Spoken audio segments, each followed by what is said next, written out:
Welcome, my fabulous Fempreneurs. I am here and I am super excited for myself as well as all of you listening because I am bringing a woman who has dedicated her life to creating awareness around the divine feminine.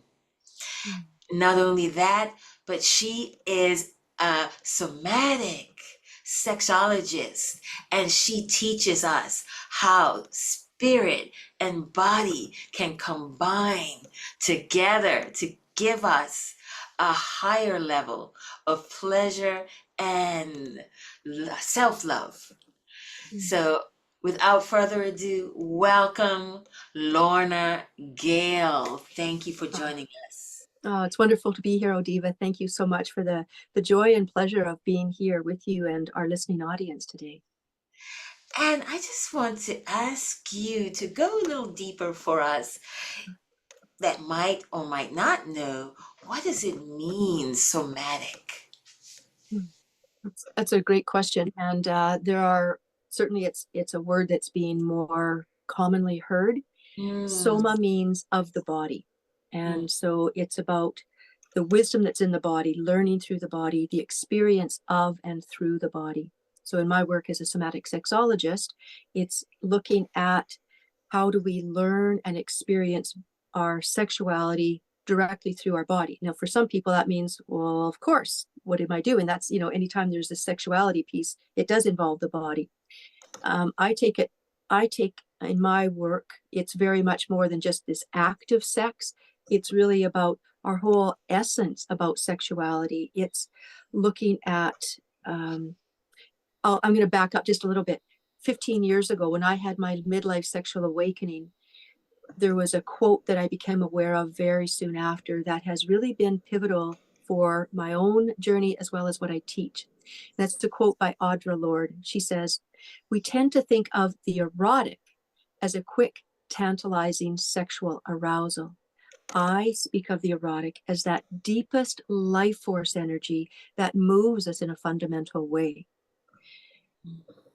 So when I speak about sexuality, it's encompassing that whole aspect of our erotic life force energy. mm. And sometimes it is expressed in a sexual way that might involve genitals, it might involve another person. But even more so, it is an expanded way where our bodies, that soma, the somatic aspect of our lived experience, is where wisdom comes through it. We have our sensory experiences, our senses that allow us to interact with and take in data from the world. It also is this aspect where there might be some traumas that are the energy of those that are held and experienced. Every time we hold our breath, there's some energy that's held. When there's something we're afraid of, even something startles us in the middle of the night, and for any of us, there's pieces there that energy is there. And if there's not this sense of release of just kind of like, oh, I can just relax into that, then different pieces start to get held by the energy. And so in our somatic sexologist perspective, it's how do we allow the wholeness of who we are as sexual erotic beings and everything that we have experienced to be able to be tapped into through the body. So it might be through breath, it might be through sound, it might be through movement. Sometimes it's through touch of another, of ourselves, but to be able to tune into the body and to feel what's there. I love this. Tune into the body and feel what's there. Thank you. Thank you for a very detailed and helpful definition of what the somatic sexology is.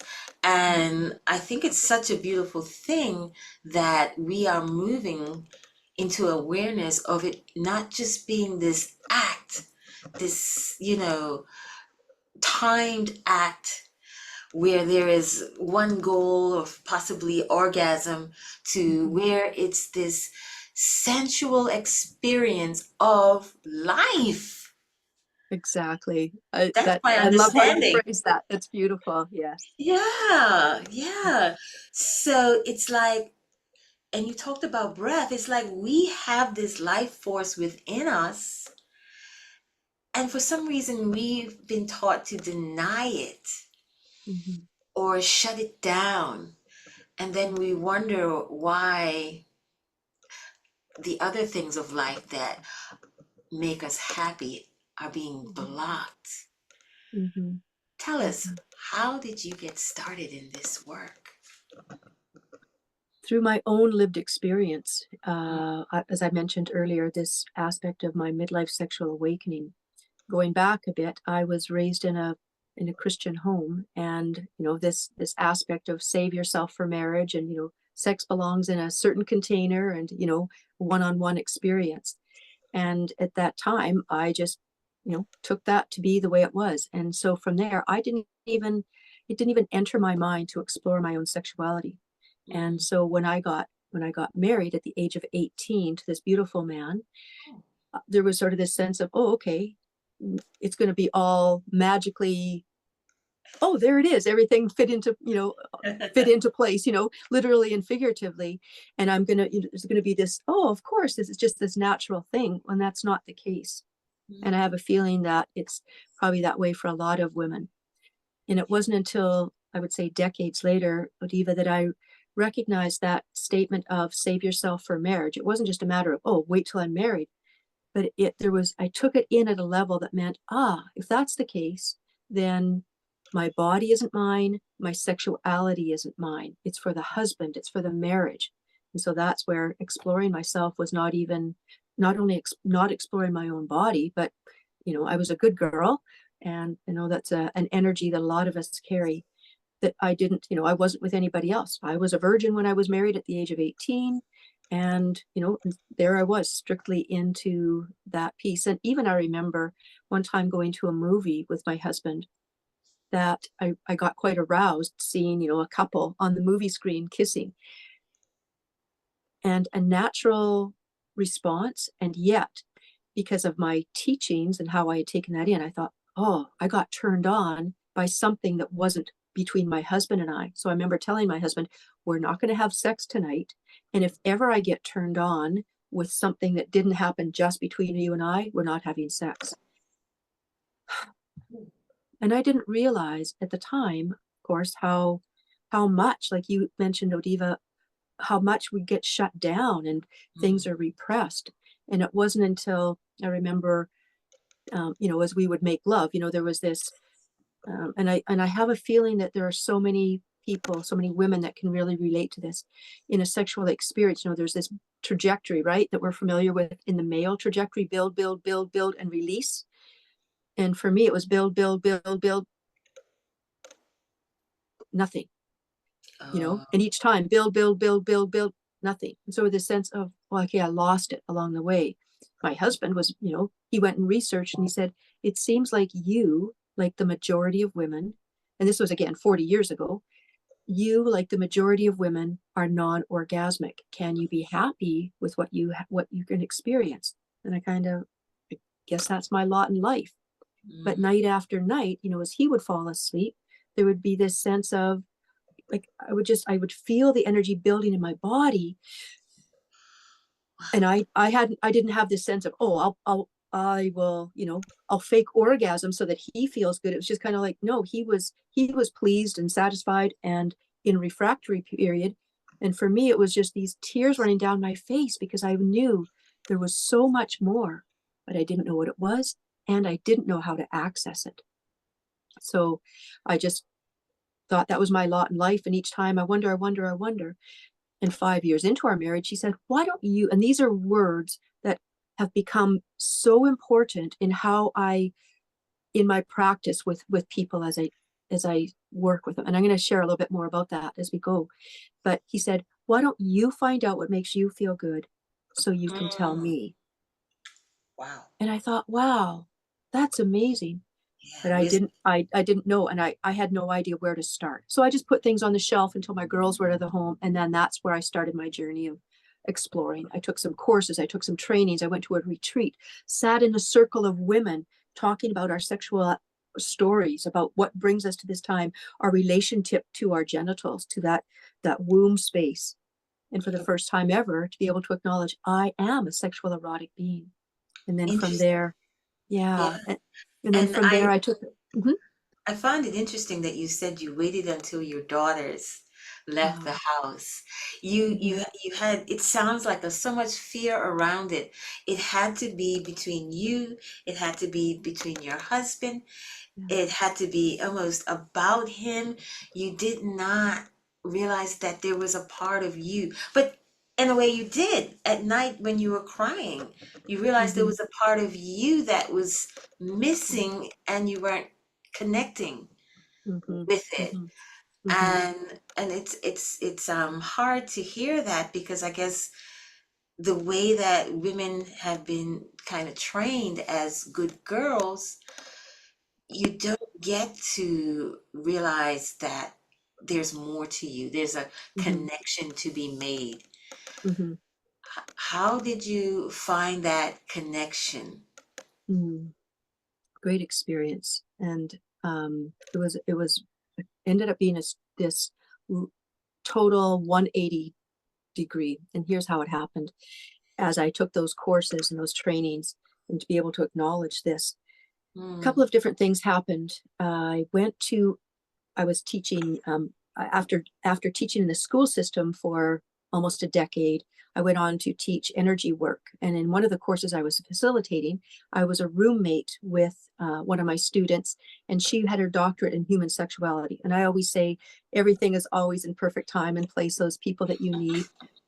And she said, I shared with her about my disconnection from my sexuality. And I didn't know at the time how prevalent this was. It was only after I started to be in my practice that I realized how much this is the story of so many of us women.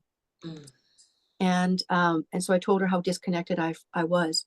She actually helped me to connect to my body by saying, while we're in the hotel room this week, why don't we just be naked? And I was, oh my goodness, how do I do that? You're in this little hotel room, here's her bed, here's my bed, and just kind of try not to look. And little by little, started to turn my head a bit and start to converse.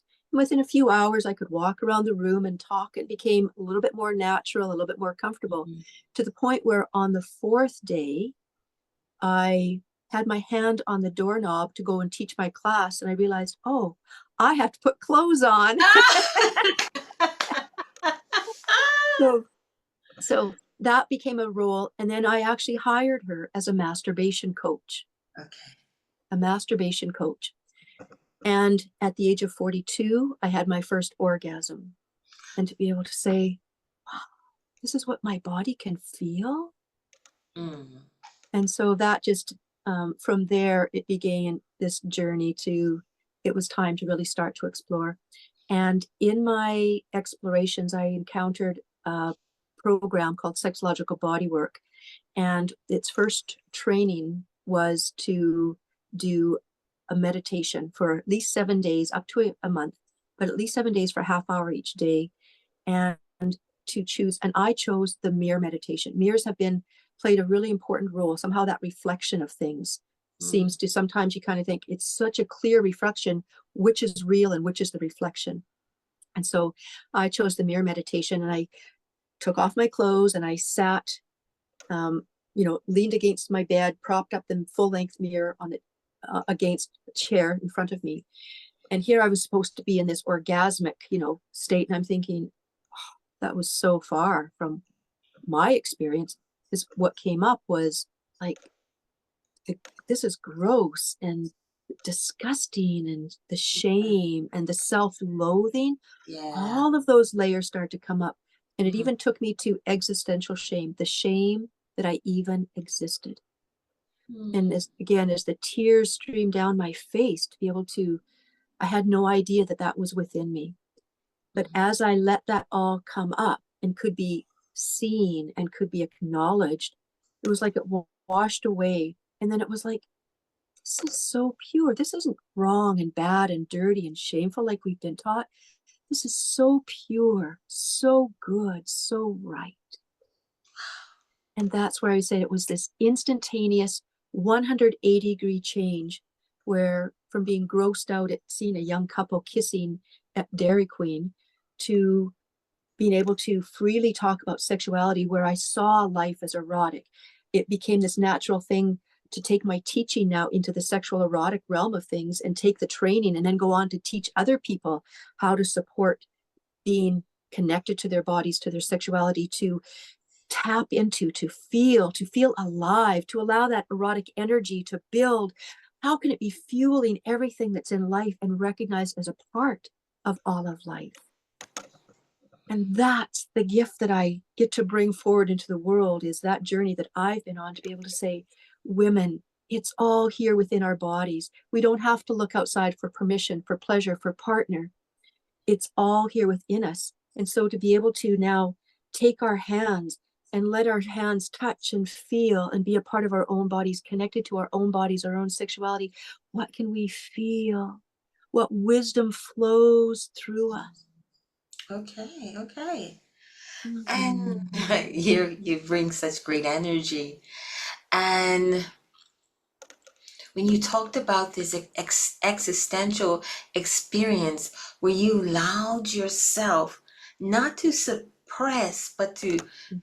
really look at yourself, and you brought yourself to a place of first a lot of pain, a lot of self-loathing, and then that washed over to where you came to a place of peace.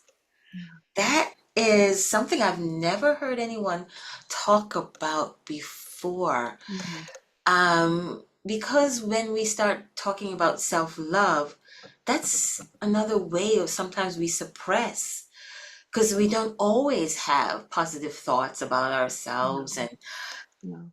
we've been caked on layered by layer of society telling us that our bodies are not good enough. Mhm. This is needs hair on it. This needs less hair on it. You're That's trying to right. change every part of your body. I counted one day and I was like, okay, so I'm trying to take the oil off my face, but put oil on my legs, and then you got to take the hair off the legs, but try to grow the hair on the head, with, and then it's just Oh my goodness. it's such a consumer world. Mhm. But just to get the message and awareness out there to young women, and also women, that our bodies are changing as we go through midlife. Mhm.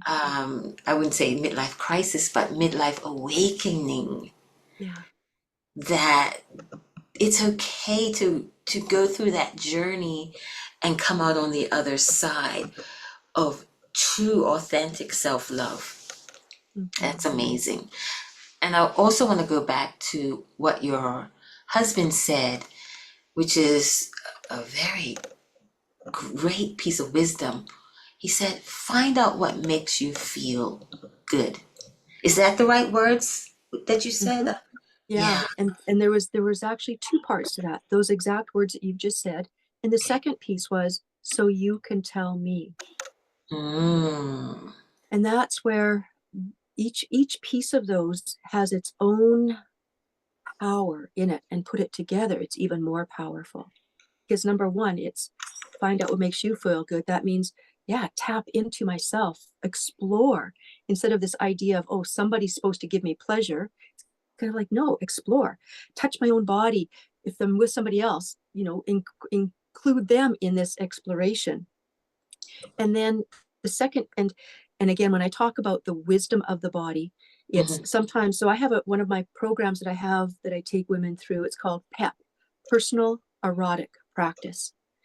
And it's much more than this sense of, a masturbation where it's genitals and, to build erotic energy and go to an orgasm. It's kind of like, no. It's the fact, sometimes I say, no, if you feel an orgasm start to come on, breathe, expand the energy and do it and see what happens next. So it's not about, oh, how fast can you have an orgasm and how many. It's kind of, what else is possible. What But else is possible?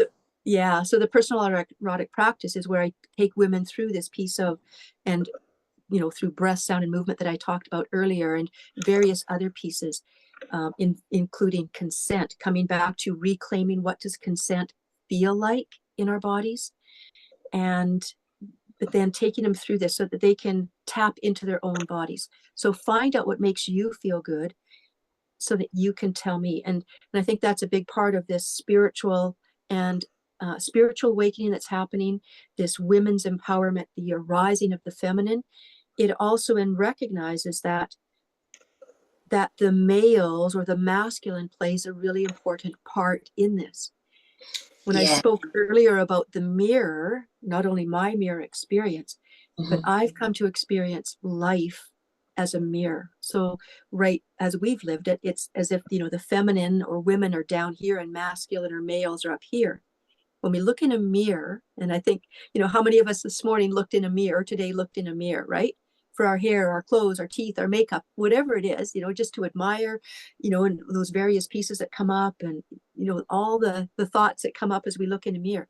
When we look in a mirror, what we're seeing is not what is, it's the opposite. So when we look at what we've experienced, it's kind of, so let's look at this.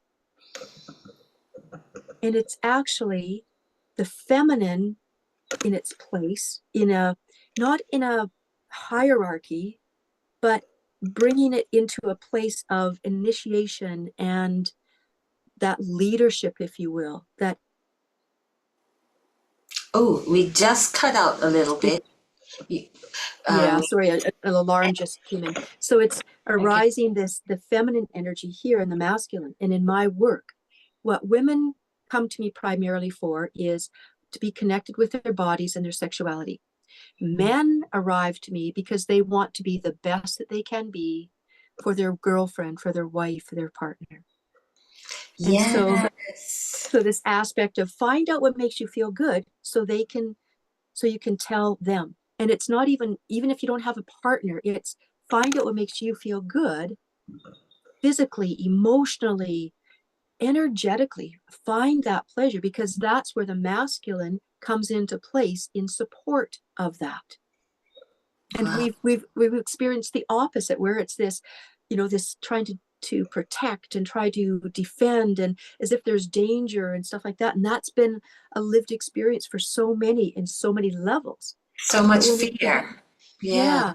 So when we can start to bring it this way, we realize that this feminine empowerment is actually a spiritual awakening.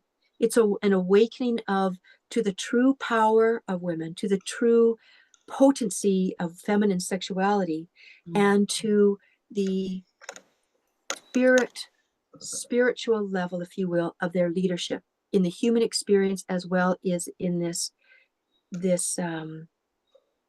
human experience. I want to get that word that you just said, the awakening of the spiritual potency of their own sexuality, so Mhm. that they are fully represented and fully part of the human experience. Right. That's so powerful. And Mhm. you pretty much covered my next question.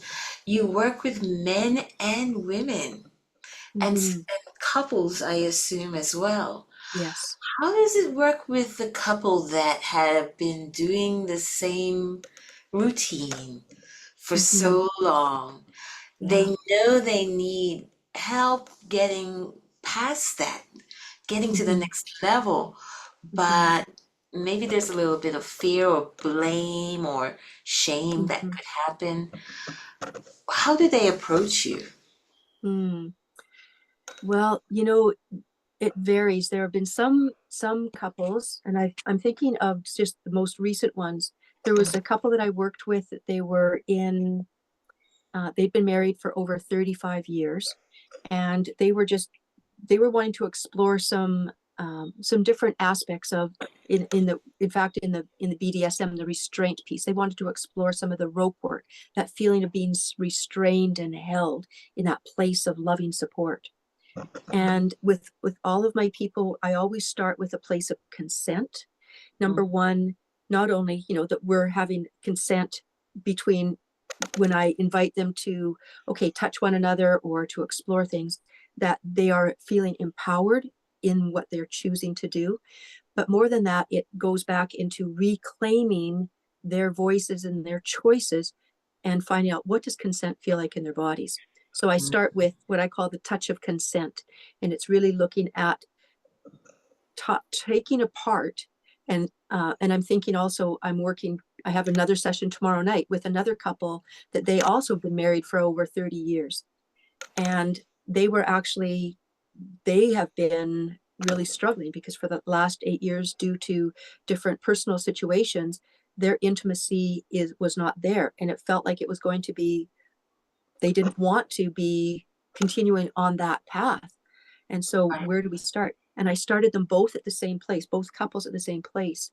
And one of the couples said, wow, just with this very simple experience that I led them through over a few hours, couple of hours, that they had it totally revolutionized, if you will, their level of intimacy. We were able to really take apart, why do they touch? Who are they touching for? Can they give pleasure? Can they take pleasure? Can they touch for someone's pleasure? Can they touch for their own pleasure? And these were all in non-sexual ways, literally using the hands only. And so it's this idea of taking them back to this place where energetically, where communication, resentment, anger has been, how can we talk about it? It simply opens the door for them to Okay. now to start to speak. Did it freeze a little bit? It frees a little bit, but I will say one of the key words that I'm glad you mentioned is communication. Mhm. Now, I've seen some programs and we all read about it, couples having what they call sexual dysfunction, and so they go to a therapist, and then there's all these recommendations of toys and Mhm. outside um, gadgets or stimulation that they should use. And I think, like so much in the world of AI, we're Yeah. getting more and more robotic and more plastic and losing the Mm. the human touch and the power of just a simple hand, Mhm. which Mhm. you took them through, and they experienced something completely new. Yeah, very true. And emotions sometimes that they weren't even aware of, that were Mm. down, buried deep within, from their own experience, but often it's carried over from, years and decades and other experiences before, but it's now ready to come to light. And oh, sorry, I got a little hair there. And so it's really a matter of letting those things be felt. And that's a key piece, is that there are so many things that we have been taught that it's not okay to feel. So for example, women have been taught, you're emotional, so feel your emotions, but don't feel sexual. So, we get things shut down. Men, on the other hand, are taught, well, you're sexual, you're a man, so you're going to feel sexual, but don't feel emotional. So Mm. in many ways, we've each been taught there are certain things you shouldn't feel. And again, I always say, how do we know when something is really powerful and valuable and important? It's when it's locked away, where it's suppressed, where it's hidden, where it's, oh, no, don't go there.